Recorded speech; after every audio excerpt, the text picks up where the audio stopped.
When it comes to what your family eats and drinks, you know your choices matter. You're the expert because you know what fits your life. And getting it right starts with good information. That's why America's beverage companies are sharing more information about our ingredients at goodtoknowfacts.org. No spin, no judgments, just the facts straight from the experts for more than 140 beverage ingredients. Visit goodtoknowfacts.org. The holidays have arrived at the Home Depot, and we're here to help bring the excitement with decor for every part of your home. Check out our wide assortment of easy-to-assemble pre-lit trees so you can spend less time setting up and more time celebrating. And bring your holiday spirit outdoors with unique decor like one of our Santa inflatables. Whatever your style, find the right pieces at the right prices this holiday season at the Home Depot.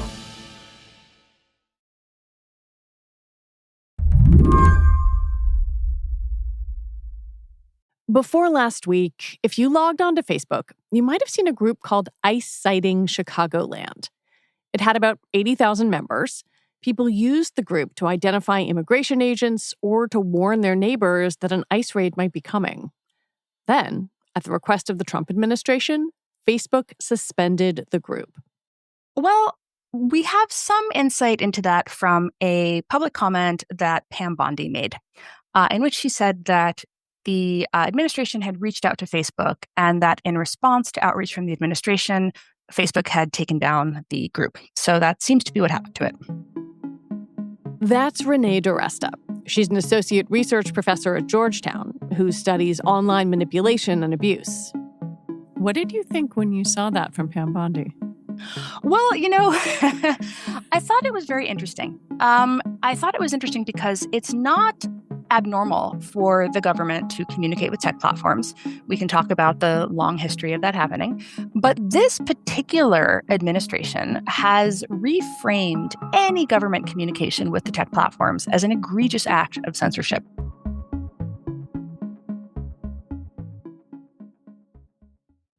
The idea that the Biden administration was censoring tech platforms is a consistent refrain from President Trump and his party. No longer will our government label the speech of our own citizens as misinformation or disinformation, which are the favorite words of censors and those who wish to stop the free exchange of ideas and, frankly, progress. And so it was kind of remarkable to see that very public statement by Ms. Bondi and to see that very public declaration, particularly since it came with very little transparent evidence to justify the administration's outreach.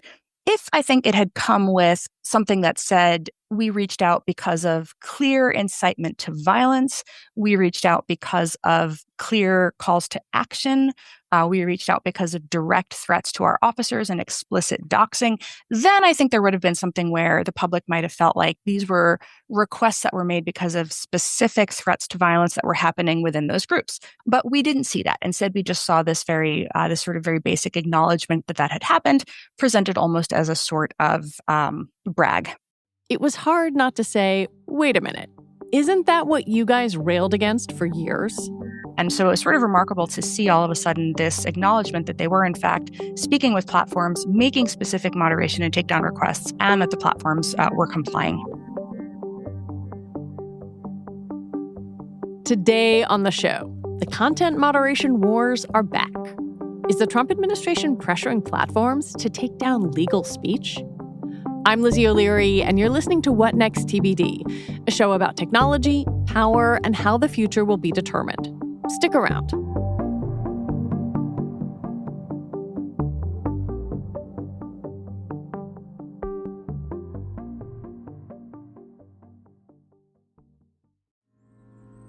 This podcast is brought to you by Progressive Insurance. Fiscally responsible, financial geniuses, monetary magicians. These are things people say about drivers who switch their car insurance to Progressive and save hundreds. Because Progressive offers discounts for paying in full, owning a home, and more. Plus, you can count on their great customer service to help you when you need it, so your dollar goes a long way. Visit Progressive.com to see if you could save on car insurance. Progressive Casualty Insurance Company and Affiliates. Potential savings will vary, not available in all states or situations. This episode is brought to you by Saks Fifth Avenue. Saks makes it easy to find the perfect gifts and holiday looks that suit your personal style. The holidays can be a lot of things: exciting, relaxing, heartwarming, and yes, sometimes even a little stressful. That's why you need Saks.com. Saks makes holiday shopping easy, stress-free, and most importantly, fun, whether it's for yourself, your family and friends, or even the pickiest person on your list. You can feel confident going into this holiday season, knowing that Saks is there to help you find inspiration, curate a holiday wish list, pick out gifts for your loved ones, and have a look ready for whatever might come your way. Whether it's an office holiday party, a cozy night in, or a vacation getaway, Saks has everything you need. If you're looking for shopping to be personalized and easy this holiday season, then head to Saks Fifth Avenue for inspiring ways to shop for everyone on your list. I wanted to talk to Renee because she has been deep in the trenches of the content moderation fights of the last decade. She worked at the Stanford Internet Observatory, and during the 2020 election, she was part of a group of researchers who tracked misinformation. We thought we were going to see a lot of stuff from Russia, Iran, and China, but it turned out that most of these claims came from the president of the United States, who at the time was Donald Trump, and his inner circle and the influencers that surrounded him. She and her team flagged posts and brought them to the attention of the platforms. And the platforms ignored about 65% of those around 4,000 or so URLs that we sent during this 6-month period. And the rest of the time, they primarily labeled them. That work made Renee a target of the right, both online, where she sometimes got called CIA Renee, and in Congress, once Representative Jim Jordan became chairman of the House Judiciary Committee. Jim Jordan reframed this project as like a cabal launched by the Department of Homeland Security, which it was not. And by the way, the Department of Homeland Security at the time was run by Trump appointees. But nonetheless, he turned this into some Biden censorship regime, despite the fact that the government was run by Trump, and turned me specifically into this CIA figure because I had interned for the agency 20 years prior. But they needed to come up with some sort of government nexus to turn us into a censorship regime so that they could make the argument that some government actor was sending these election-related tweets to the platform so that they could make the argument that we had been agents of the government when we were doing this study. They took a number from our final report where after the election, we had gone and looked at all of the numbers of tweets and the most viral stories that everybody knew about. Things like Dominion voting machines secretly changing votes, that wrong rumor, or Sharpie markers in Arizona secretly being used to invalidate Trump voter ballots. And when we added up the number of tweets of these crazy, wild viral stories, the number of tweets was 22 million. And Jim Jordan took that number and he said that we had censored 22 million tweets. And they went on this sort of, this goose chase trying to find evidence of this cabal that had purportedly gone and demanded the censorship of conservative Americans. And that was the narrative that they put out there. And then they made this argument that any outreach was done with the intent to censor, and that any moderation action, including, as I mentioned, just putting a label on a tweet, was censorship. And so this complete expansion and redefinition, that was sort of what they turned content moderation into, this mass redefinition, this mass censorship complex. So it was kind of remarkable and wild to see them just go out there and say, yeah, we didn't like these ICE groups, so we requested that platforms take them down. We're going to get into some of the flashpoints in detail, but I think it's important to set out when governments, the U.S. government, first starts having contact with the social media giants about what is being posted on their platforms. And what's the government asking of these platforms? So the government has spoken with platforms for a very long time because, again, the government has its own speech rights. The government has its own right to persuade. And the problem is when it rises to the level of coercion. So if you think back to the days of ISIS, for example, right? There's a period of time when people begin to realize, the Obama administration's in power at the time. The Obama administration begins to realize that terrorists are using social media companies to recruit. And this is a problem, right? Because I don't know how clearly you remember that time, but there are situations where people go and declare allegiance to ISIS, and then they go and drive vans into crowds, right? Yeah. There's the San Bernardino, there's a mass shooting, there's situations like this. This is having profound real world impacts. And so if you go back and you read news articles from the time in 2015, 2016 timeframe, or even a little bit before that, you'll see administration officials saying, we acknowledge the freedom of expression. We acknowledge that these are platforms where people are expressing themselves. But at the same time, what do we do about the terrorist exploitation of the information domain, right? Is there some sort of, and the way that they phrase it, is there some sort of social pact that we can come up with that says, hey, this is unacceptable to us. This is just not something that we're going to allow. And so you see them referencing this in the form of persuasion. Now they're saying it publicly, right? The administration officials are sitting on stage at these talks where this is coming up. And they're saying like, hey, the social media platforms, like it really would be great if they did more to disrupt the terrorist recruiting that is happening on their platforms. And gradually, as things like the Bataclan attack happen, you also see media reporting that, the Attorney General, it was Loretta Lynch at the time, that FBI Director Comey are going to the Valley, and they're sitting down and they're meeting with executives from Apple, from Facebook, from Twitter to try to figure out, is there some sort of agreement by which the platforms feel compelled to think differently about allowing terrorists to recruit people on their platforms. And they're not out there saying, if you don't do this, then we will revoke, for example, your CDA 230 protection. That protection, more commonly known as Section 230 of the Communications Decency Act, says companies aren't liable for the content that third parties post on their platforms. If that went away, it would be a huge legal mess for the tech companies. They're not framing it in a tit-for-tat way or in an explicitly coercive way. You see them framing it in a. But this is essentially persuasion. This is the government using its speech rights to say, hey, this is a real challenge. Like, is there some way that we can get there on this? What you see when Trump comes to power, you see a little bit of a different tactic. So Trump has a really interesting, a very acrimonious relationship with the platforms because they begin to moderate him.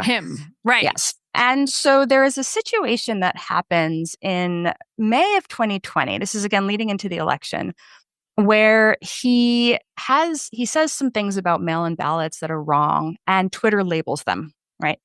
And again, you can still see the tweets. They haven't come down. They're, in my opinion, a label is counter speech, right? This is the platform putting up more information. You say one thing, I say something else. Exactly. Nobody's rights are being infringed. And again, the platform has First Amendment rights. The platform can say, hey, I'm hosting your speech, I'm carrying your speech. Also, I'm going to speak back. Here's my label, right? And so Twitter puts these labels on it. And in retaliation, Trump issues an executive order called the Preventing Online Censorship Act, which seeks to increase federal regulations of platforms who, he claims, engage in selective censorship against conservatives. That's how he frames this. And he says in this Preventing Online Censorship Act that he wants to have executive branch departments review federal spending on platforms. He wants to limit their CDA 230 liability protections. So literally they moderate him, and the next day he drops this thing. And this is where a whole bunch of First Amendment lawyers, begin to write, hey, this is actually coercion. This is a retaliatory act, a retaliatory executive order by the President of the United States in response to a private company executing its own free speech rights, its own right to moderate on its platform. And then there was another very, very funny Trump moment, and I don't know what words I'm allowed to say on your program. But go for it. Chrissy Teigen writes a tweet. She gets into a little bit of a fight. Trump says something insulting about her husband and her, and Trump does not tag her. And she responds to him, calling him, quote, this is a direct quote, a pussy ass bitch. And the White House calls Twitter privately behind the scenes and wants it to come down, asks that they take it down because it was a derogatory statement directed at the president. So here again, you have a platform, a platform where they're receiving inbound a request to take down a user's speech, and the request is coming from an executive branch official, and Twitter refuses. They deny the request stays up. There's no clear coercion there, but this is again these are the sorts of requests that you will see behind the scenes from a government agency reaching out to a platform. That practice most famously came to a head during the COVID pandemic, when the Biden administration contacted social media companies about posts referencing COVID. What you see from the White House is them saying things like, Biden says at one point, they're killing people, right? Right, referring to Facebook. Now, he walks that back a couple days later, but you do see in some of these court cases, you do see the conversations that happen internally to Meta, where they're trying to figure out how to stay on the right side of the White House. And this is the argument that you see made, which is, where is that line? Where is the line between coercion, right, where the White House says something and they feel like they have to change a policy or do something significantly different, versus the White House, or in this case, the president, exercising his free speech rights, exercising his right to speak persuasively, to say they're killing people. Where is that line? In some cases, the White House does specifically mention individual people. Alex Berenson is one such case, and that's where you see private lawsuits brought by Berenson and others where they allege that they have been specifically targeted by the administration. Their specific speech rights have been infringed upon because the White House is trying to get their speech actioned by a private actor, in this case, trying to make Twitter or Facebook moderate them specifically. So that's the sort of, kind of complex history of how platforms and governments engage. When we come back, Jimmy Kimmel enters the chat.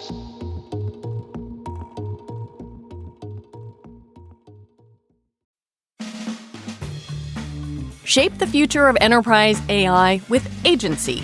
AGNTCY. Now an open-source Linux Foundation project, Agency is leading the way in establishing trusted identity and access management for the Internet of Agents. The Internet of Agents is the collaboration layer that ensures AI agents can securely discover, connect, and work across any framework. With Agency, your organization gains open, standardized tools and seamless integration, including robust identity management to identify, authenticate, and interact across any platform. Join industry leaders like Cisco, Dell Technologies, Google Cloud, Oracle, Red Hat, and more than 75 supporting companies to set the standard for secure, scalable AI infrastructure. Empower your company to deploy multi-agent systems with confidence. Is your enterprise ready for the future of agentic AI? Visit agency.org to explore use cases now. That's agntcy.org.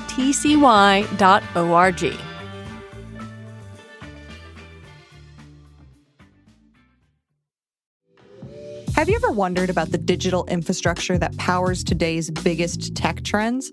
Interconnected, a new video and podcast series from Equinix, offers a rare look at the technology driving the innovations of tomorrow, from the edge compute and cloud systems to ultra-reliable networks and everything in between. Through candid conversations with industry experts and visionary thinkers, Interconnected's hosts guide you through emerging megatrends in tech, the infrastructure making them possible, and the connected future they're shaping. They dive deep into the systems behind AI, automation, quantum, and beyond. The first episode of Interconnected covers the AI renaissance in the medical field. Join the discussion on how society would not be on the verge of an AI-assisted medical renaissance without the near instantaneous network of interconnected data systems. Discover the digital infrastructure powering today's biggest tech trends with Interconnected. Follow Interconnected on YouTube, Apple, Spotify, or wherever you get your podcasts. This podcast is brought to you by Progressive Insurance. Do you ever find yourself playing the budgeting game, shifting a little money here, a little there, just hoping it all works out? Well, With the Name Your Price tool from Progressive, you can be a better budgeter and potentially lower your insurance bill, too. You tell Progressive what you want to pay for car insurance, and they'll help you find options within your budget. Try it today at Progressive.com. Progressive Casualty Insurance Company and Affiliates. Price and coverage match limited by state law. Not available in all states. Let's talk about this concept of jawboning. Will Duffield wrote in a paper for the Cato Institute, it's the use of official speech to inappropriately compel private action. And so much seems to turn on that word inappropriately. Like, what is saying, hey, we're all being decent here, and what is saying, like, well, you also have some merger information that might be coming in front of the government sometime soon. Like, what's appropriate and what's not? That is the question. And that is really where, in cases like the Murthy case, there was no clear evidence offered that there was a retaliatory action on the table. The case Renee is referring to is Murthy v. Missouri.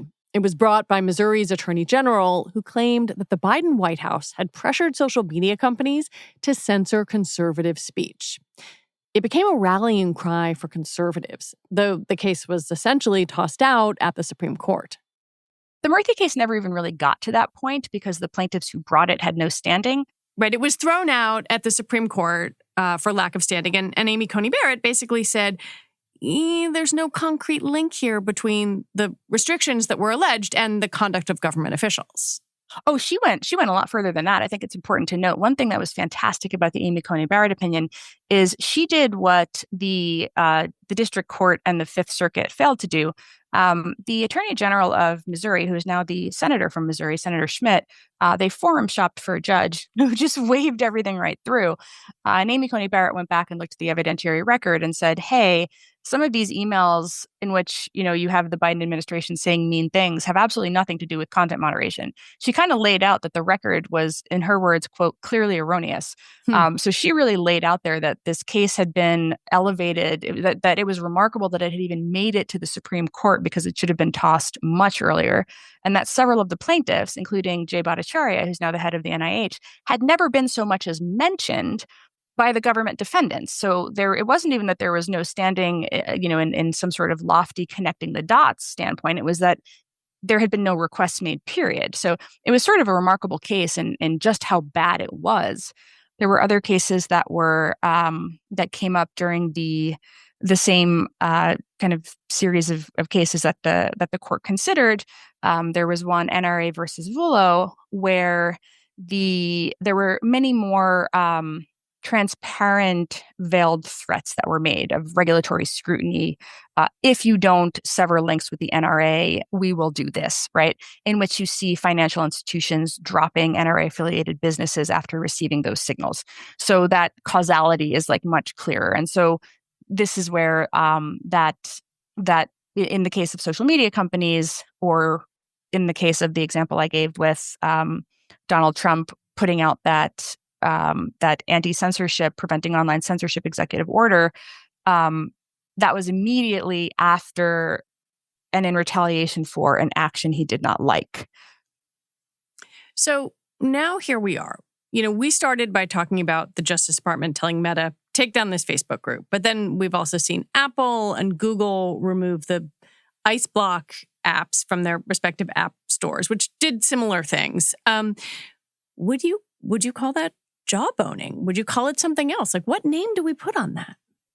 Well, there's the combination of, again, do they make a persuasive case that this puts agents in danger, and do they have something to back that up? I think where we need to be, the best way to handle things like this is transparency. And that's what we don't have, right? There's no way for me to feel comfortable making a statement that this was justified and that was not justified because I don't see what they see, right? And so I think where we come down is, what is the mechanism for having some kind of transparency that would increase the confidence that the government is not targeting the speech of its political enemies? So there are things like, there's a bill, the SMART Act, the Social Media Administrative Reporting Transparency Act, that I actually like a lot, which would require, I should say, government officials in the executive branch to disclose their communications about protected speech or association with social media platforms. Meaning, if they were to reach out to a social media platform about some sort of user speech or about a policy, then they would have to disclose that. The other mechanism in the interim, because, not a whole lot passes here in the United States these days, Right. would be that platforms could also disclose transparently, right? So they do that to some extent. You can see copyright takedown requests are often publicized through what's known as the Lumen database, where if a media company tries to get a video taken down for copyright reasons, you can go and you can see that. I think that is the sort of thing that lets the public feel that they have an understanding of what their government is requesting. And I think that that's actually quite valuable. And I say this as somebody, again, who, got sucked into one of these cabal theories because the government was not secretly requesting takedowns through me. So from your point of view, just put it all out there, you are not CIA, Renee. I mean, I think that it's actually quite important that, we wouldn't have done something so unethical as accepting secret cabal takedown requests. And again, just to be clear, all of our communication with the government, we turned over to Jim Jordan, Right. under subpoena. So if such requests had come in, I have no doubt that Jim Jordan would have been absolutely thrilled to make, to put that on the front page of whatever media outlet he could have gotten it run on, But this is the point, though, right? Which is, I really, really believe in transparency, and I really believe that that it should be a universal American principle. This is not a partisan thing to say that you should not want the government trying to have your speech moderated, surreptitiously by coercing a social media platform into doing it. I think that there are many, many legitimate critiques of the moderation policies of social media platforms. I have made them myself for the better part of a decade, but I think that those are the sorts of things that we should be making ourselves as citizens, ourselves as users, ourselves as, in my case, people who work in tech policy. But I don't think it's the business of the government to insert itself into content moderation policy decisions. This isn't a direct analogy because it's a TV network, not a tech platform. But in terms of where Americans are, the American public is on this issue, I think when we look at the aftermath of Brendan Carr, the FCC chair, publicly threatening to pull TV licenses after Jimmy Kimmel mentioned, he didn't even really mention Charlie Kirk, he was talking about the administration, that got so much pushback from viewers, from people like Ted Cruz. Yeah. It told me that even though Americans maybe cannot sort of conceptualize of the nitty-gritty of tech policy, when they see this in front of them, they seem to be very much on the side of put it all out there and let me see. I absolutely. I think that's very true. I think that the response to the Jimmy Kimmel action was fairly universal. I think, again, as you noted, Ted Cruz came out against it. Rand Paul did. I think there were a few Republican members of the House of Representatives who did quite vocally. And I think that it's very important to do it because, again, it shouldn't be a partisan issue. It's a civil liberties issue. And I think it's important to keep it framed in that way. And yet at the same time, we have seen now a few of these instances where the Trump administration is asking for companies to take down content.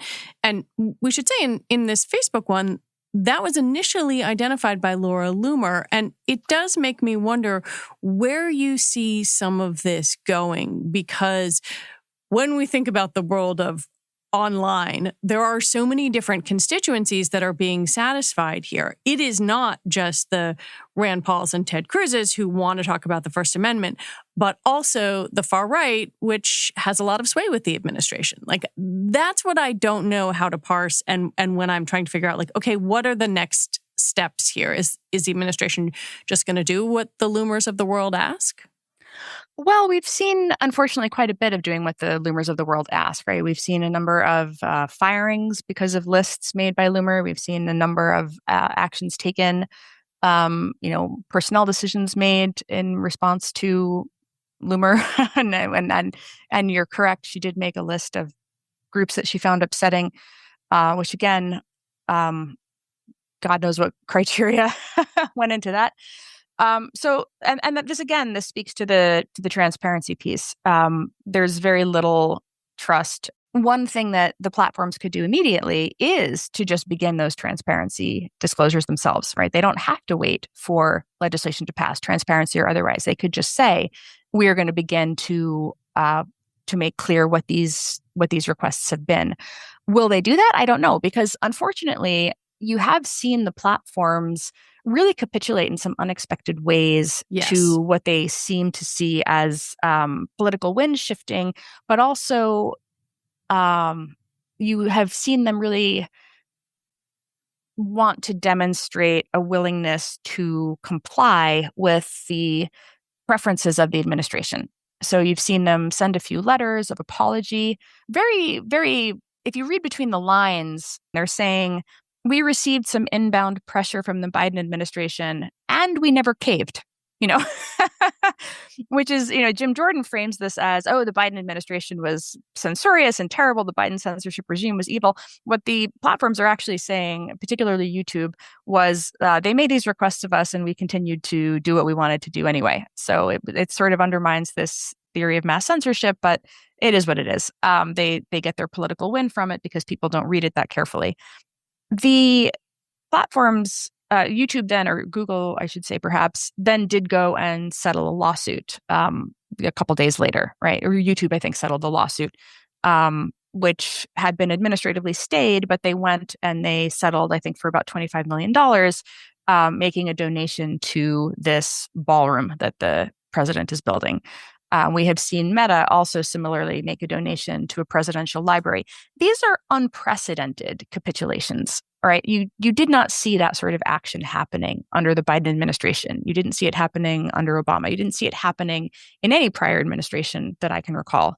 So when I say that it would be nice to see the platforms show a spine and just begin to do transparency disclosures, I also am fearful that they have decided that would be something that the administration would see as antagonistic, and so they won't make that decision. Yeah, maybe having faith in them is, I don't know, a little optimistic right now? It's disappointing because I think that they really were committed to transparency and had really made very, very significant steps in that direction for a period of several years, actually, including throughout the first Trump administration. They were really releasing some very interesting data sets, right? When there was foreign interference on the platform, they would release those data sets transparently. When other governments make takedown requests, they will occasionally disclose those government takedown requests. So there's no reason why they can't do that with U.S. government takedown requests as well.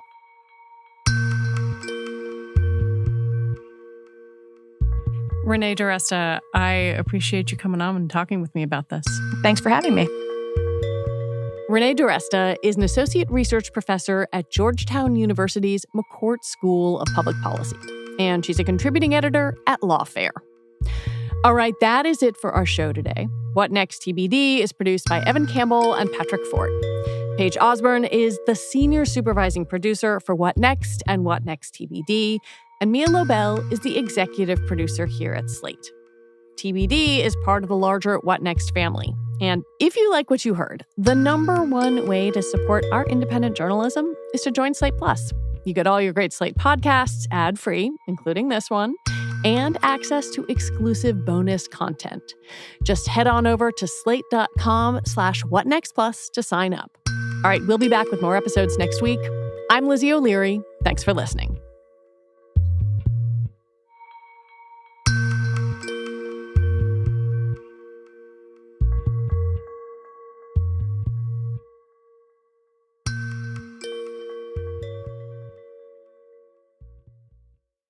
Rinse takes your laundry and hand-delivers it to your door, expertly cleaned and folded, so you could take the time once spent folding and sorting and waiting to finally pursue a whole new version of you.